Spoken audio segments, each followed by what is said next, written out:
So when it comes to iOS 17.1, the second point update is here, and for me on my iPhone, you can see I've already updated my device. The update size came in at around about 600 megabytes, updating from iOS 17.1.1. So if you are coming from a different update or different version, then expect it to be slightly different.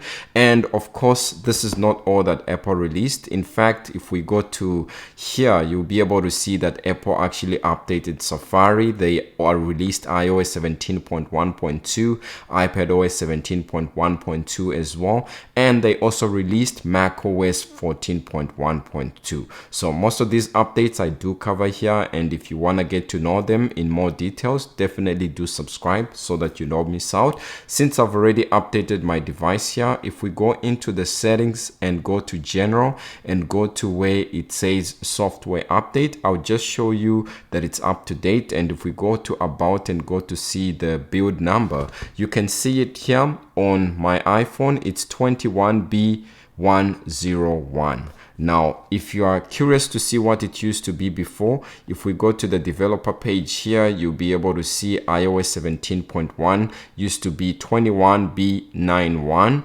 So it went from B91 to B101. And this update has a number of things that it actually needs to address. And we'll talk about that right now, because the first thing that people were having issues with is the connectivity. But from the time I've updated my device and I've been doing like various speed tests and downloading files as well as application, my Wi-Fi connectivity and overall device connectivity, be it AirDrop or the internet in itself, I haven't had any issues at all, and that is something that's good. Now, when Apple released iOS 17.1.1 a few weeks ago, that update had an issue that it resolved that had the iPhones overheating when you used the BMW wireless chargers. Now, I don't have that card to test it out, but I do have a third-party wireless charger that I was able to test this update with, and I'll be happy to say for now my device didn't heat up and it seems to be working okay. Also, I noticed that after updating, I got a new pop-up screen that's telling me what's new in Photos. I'm not sure why this came. And if you go to the App Store or if you use iMovie on your iPhone, I'll be happy to let you know that it has been updated. And if you go there, you'll be prompted to try and update your iMovie if you haven't yet done so, or if you're using it on the Mac, there will be a new version too that you can update to. Alongside this, Final Cut Pro was also updated, but then Final Cut Pro is not available on the iPhone. Also, alongside this, I'll be happy to let you know that there is improved security and stability changes, because according to Apple, this update has some security contents that it has, and they actually did tell us what's new really quick, unlike what happened a few weeks ago. So when it comes to iOS 17.1.2, they all have to do with web-based or WebKit vulnerabilities, and there's two that are mentioned here, and they also affect iPadOS 17.1.2.